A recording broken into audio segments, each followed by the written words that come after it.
Alright, in this video we're going to finish up the beach cart. This is going to be part 3. If you haven't watched part 2 and 1, you can start with part 1 here. And part 2 will be right over here. But anyway, in this video we're going to get the pole holders on. And we'll probably do a beach test after that.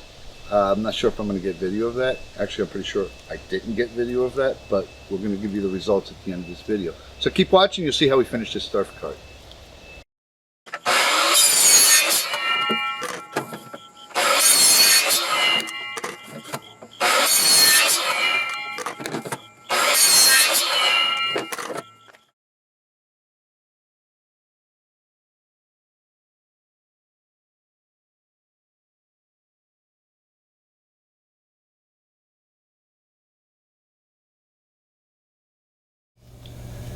Alright, I've got that line scribed in it, and the next step is going to be to get a little mark exactly at the 2-inch point.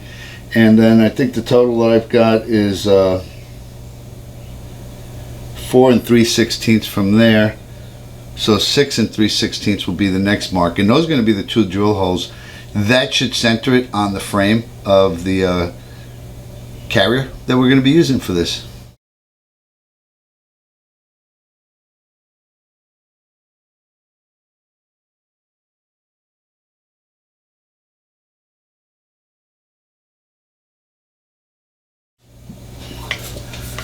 So I've got these all marked, 2 inches from the bottom, 6 3/16 from the bottom as well. That gives me 4 3/16, which centers the holes.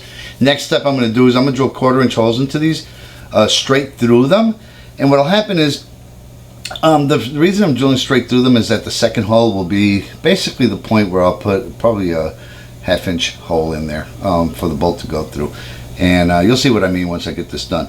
But if I hold these exactly straight up and down in the vise, then I should have a nice clean hole, 1/4-inch from front to back or top to bottom.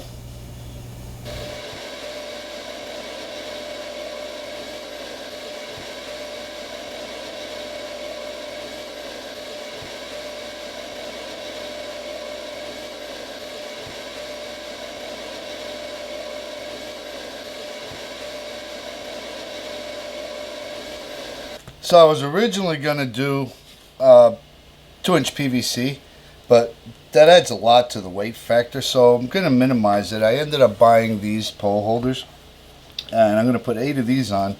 I'll put 4 of the big PVC ones on, only because I have some poles that have a really long bottom, and I want them to be held up off the bottom as much as possible. Now I measured center to center on the cart, the top rails, and I came up with 4 1/16.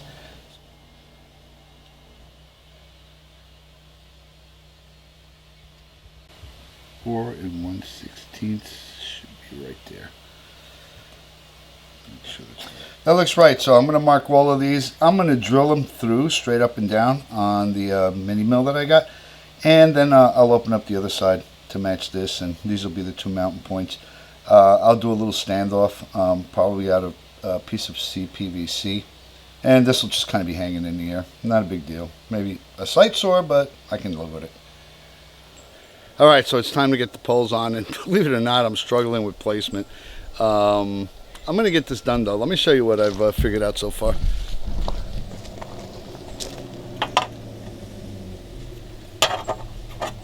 Seven inches should put me exactly where I need to be. I like symmetry.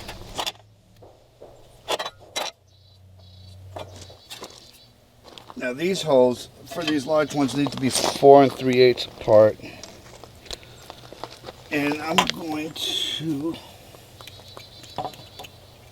center them as much as possible on the top, because I've got a lot more leeway in the bottom. Actually 4 3/16.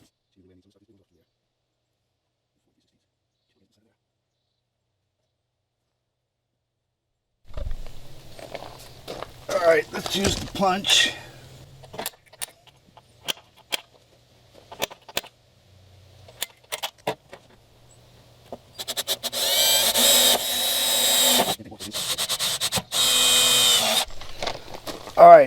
now for the part that would ordinarily be a pain in the butt, which is getting a washer in there so that a screw will go through it.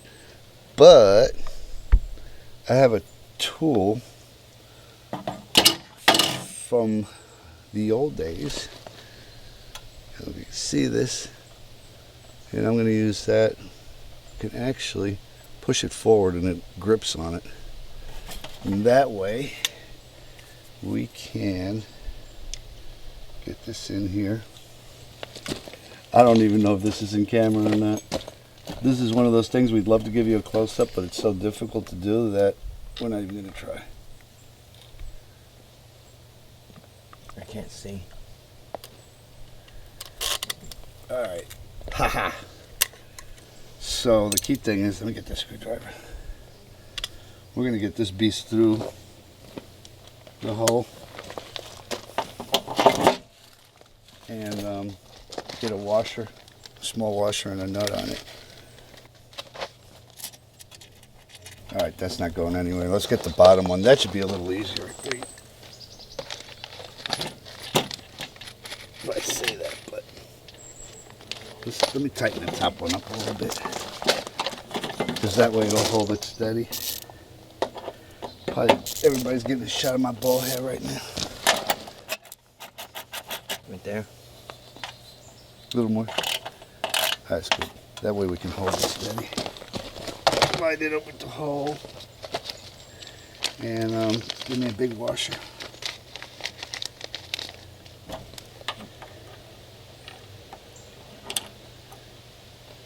How about that? Put it in the washer. Mm-hmm. And then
I'll give you a slightly different perspective.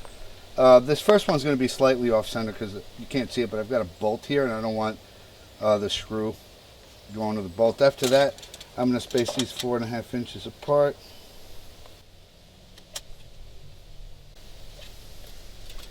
And basically do the same thing I did before, which is scribe a line where the bolts are going to go.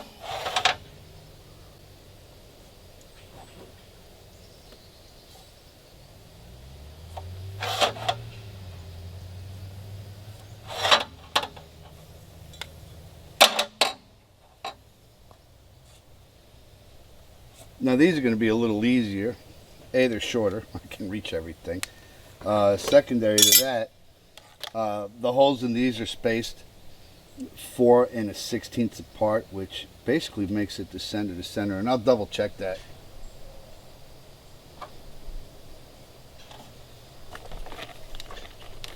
So 4 1/16. This will be a lot easier because it's 4 1/16. And I can use these as a guide. So if I go to straight to the center of this bar here to start, 4 1/16 puts me right up here.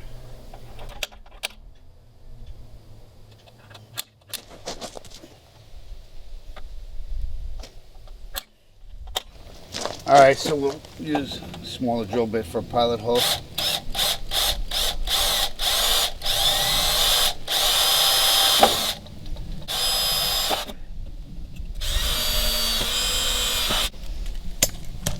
Double check, make sure we can see the holes. And we can. Perfect.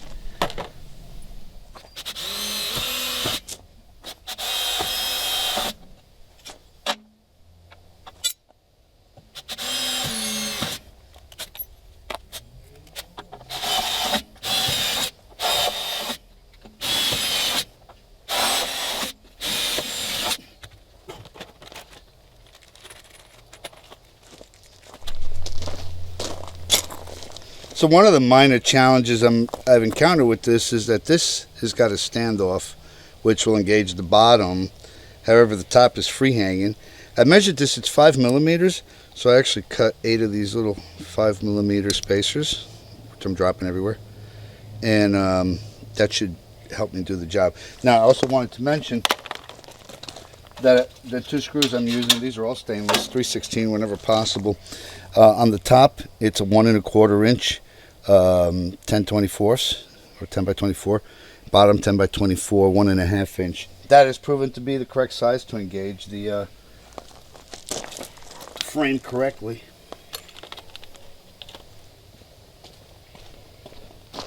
Alright, so these shouldn't be extraordinarily difficult. What I'm going to do, I've got the top 1 1/4 set of needle nose, and place it in the hole.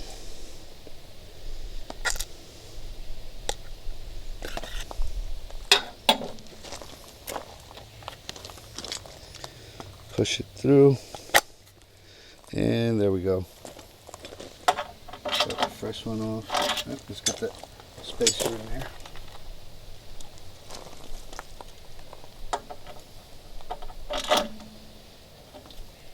Perfect.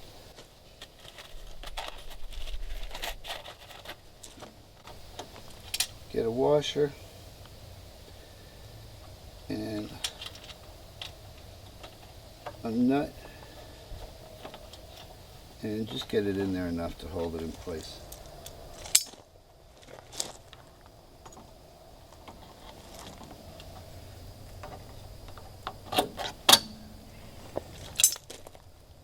That went through.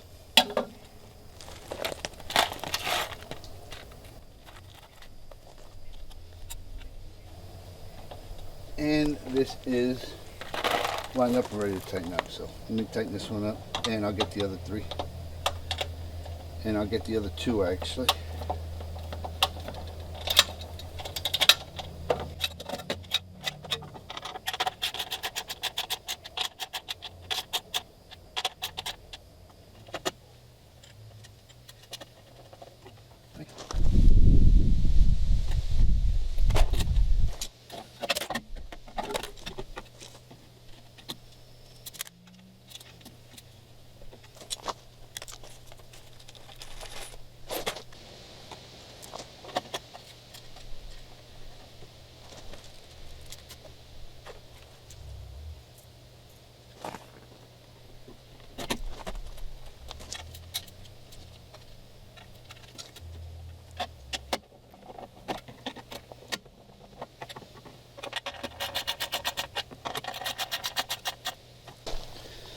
I think that looks pretty good. I'll get 3 on the other side, 2 big ones on the other side, 2 on the end. I'll give us a total of 12 rod holders. I'll probably never use all of them, but I'd rather have them and not need them than need them and not have them.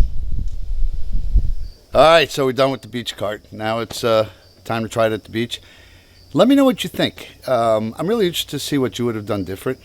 It's kind of a monstrosity, I guess, but I think it'll work, and it'll do what we want it to do. But your comments are appreciated, so make sure and give me some comments. Let me know what you think, and let me know what you would have done different. Alright, so this is the end of part 3. We've got the cart together. We have taken it to the beach. You can see us taking it on and off the truck, or just taking it off the truck right here. And to be honest, this is what we found. These wheels are good. They'll work in packed sand pretty well. As a matter of fact, if you're like in Daytona Shores or something, this is awesome. You can do this all day long. However, when you get to the soft sugar stand, there's a little bit of a drag behind it that makes it a little bit more difficult to pull. It doesn't help that we overloaded it. We probably put, I'm guessing, about 150 to 180 pounds on it, and we looked like 2 mules dragging a plow through a field of peanuts. So through the soft sand. When we got to the hard sand, it was fine. When we got to harder surfaces, it was fine. It'll make a great pier cart, that's for sure. If you use it in Florida sands like Daytona, perfect. North Carolina sands, man, not a little bit too great. But we got some ideas on what we're going to do to this. We're going to make some changes to the handle, do some changes to the wheel, and this is part 3 of the end of this series, so I'm not going to belabor you, but there'll be some videos coming out in the future how we change this prototype and make it more usable. So anyway, thanks for watching. I hope you've enjoyed this. If you have, hit share and like. And don't forget to subscribe. Hit that button right there. Thanks for watching.